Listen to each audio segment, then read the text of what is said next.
Chapter 5. A Tiny Pink Nose. Mom set the box on the kitchen table. Is it sleeping? Bat asked, his voice a whisper. Probably, Mom said. Babies sleep most of the time. What is it? Janie asked. Bat, do you want to open the lid? Bat didn't answer. He was too excited.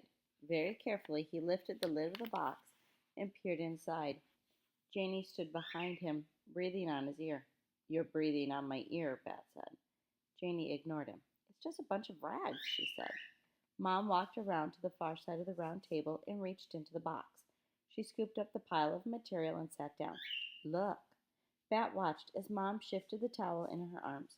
A nose peeked out, a tiny pink nose, and then two slanted closed eyes, a forehead covered in downy fuzz, little ears still curled tight against its head. Janie began. It's a kit, baby, Bat said, enchanted by the tiny creature, wanting so badly to hold it. A baby skunk. Oh, Mom, Janie said, I can't believe you brought home a skunk. I had to, Mom said, rubbing the skunk's little forehead with her thumb. He's an orphan. Oh, breathed Janie. She leaned in closer, blocking Bat's view. How old is he? You're in my way, Bat said loudly, and he pushed Janie's arm to make room for himself. Bat, said Mom, you need to stay calm around the skunk kit, okay? You don't want to scare him. Bat did not want to scare the skunk kit. He wanted to hold the skunk kit, maybe even feed and care for the skunk kit, but his sister was standing in his way.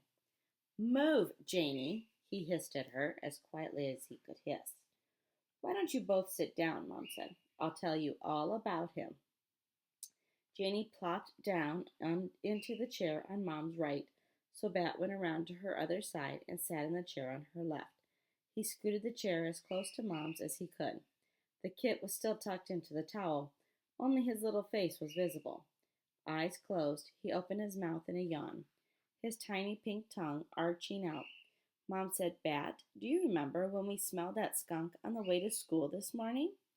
Bat did remember. They had smelled it just after they pulled off their street, Plum Lane, and onto Anderson Road. He had smelled it, and Mom had smelled it too.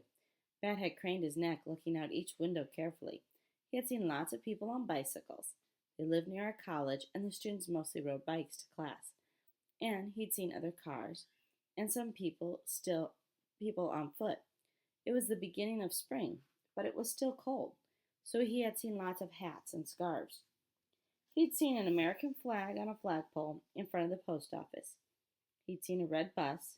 He'd seen a sign that read, Welcome to Quincy, a bike-friendly town, but he had not seen a skunk. Bat nodded. I remember, he said. Well, unfortunately, the skunk we smelled but didn't see was the mama skunk. A car hit her, and a couple of college students brought her to my office in the basket of a bike. She was there waiting for me after I dropped you off at school, injured and very pregnant. Is she okay? Janie asked. I wish I could say she is, Mom answered. I wasn't able to save the mother or the other baby kits. Only this one lived. I was able to check the mother for diseases, though, and luckily she wasn't sick, which is a good sign the kit isn't sick either. That's awesome, Bat said. Bat, said Janie, loud and sharp. The kit twitched and shifted, scared by Janie's voice. How can you say it's awesome? The mom died. The other babies died. Bat didn't mean that it was awesome that the other skunks had died. Of course that wasn't awesome. He'd meant that it was awesome that this kit had lived. But it wasn't worth it to try to explain to Janie what he'd meant. She usually misunderstood Bat. Most everyone did. Can I? Bat reached out for the kit, wanting so badly to hold him with his fingers twitching. We can't keep him, Mom warned. There's a wild animal rescue center that we can give him to in a month, but they're too busy to take him just yet. So we can help him get bigger and stronger before we hand him over to the experts. They'll raise him until he's ready to be released into the wild when he's about 5 months old. Then she passed the tiny kit wrapped in towels into Bat's arms. The kit was so small that Bat couldn't even tell he was in the towel, except for the tiny face that peeked out. He cradled the bundle in his arms.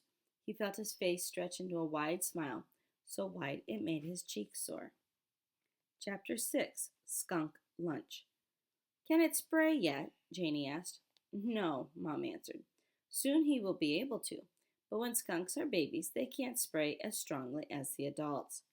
Bear realized that he didn't know a lot about skunks. He knew they sprayed a stinky smell to protect themselves, and he knew they were mammals, and he knew they were omnivores, because they ate bugs and smaller animals and plants too. But he didn't know very much more than that. He decided to learn everything about skunks.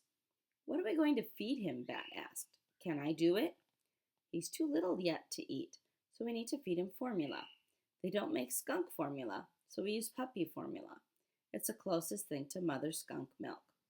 Janie stood up. It's a cute skunk, Mom, but I want to go over to Ezra's house, okay? Okay, Mom said. Be back in an hour. Ezra lived 3 houses up the block and had been Janie's best friend since before Bat was born. Janie loved Ezra. She thought he was funny and smart and creative. Bat didn't love Ezra. He thought Ezra was loud and annoying and a mean tease.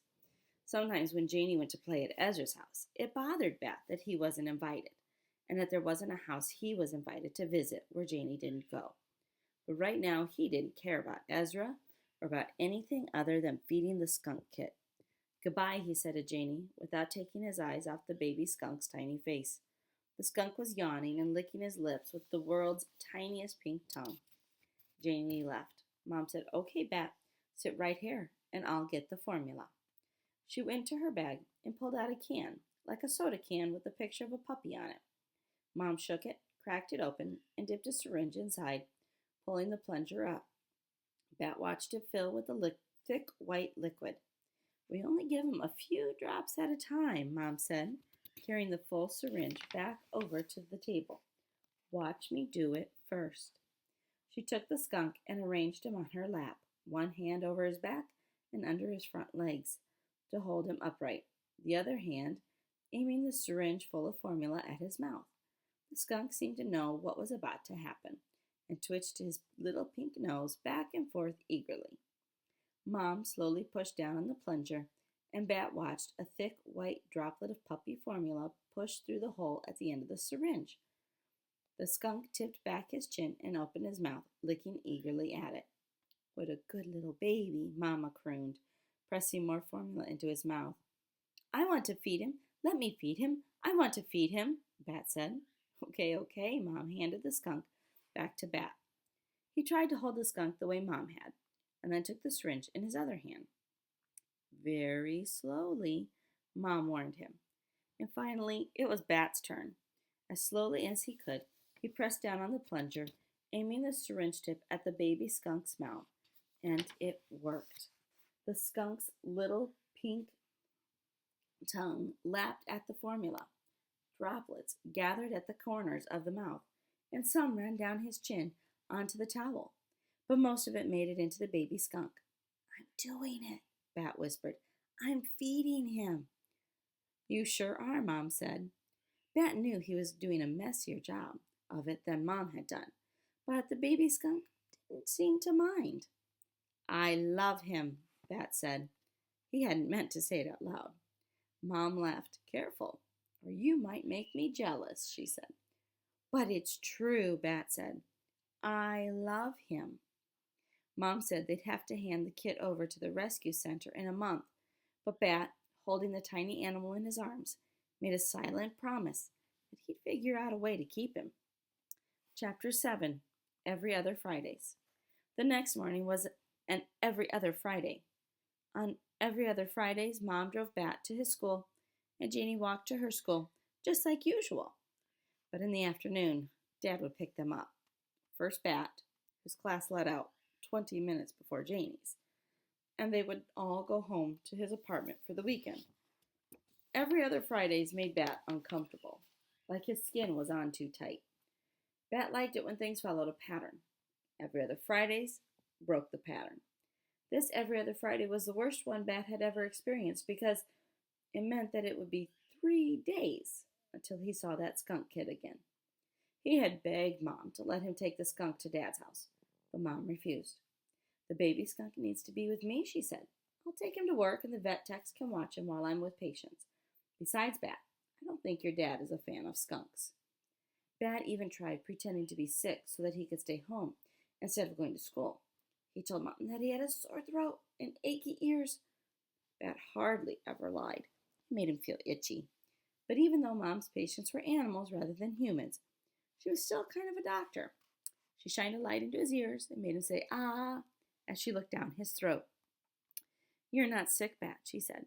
"You just want to stay with the skunk kid." "He needs me," Bat whined.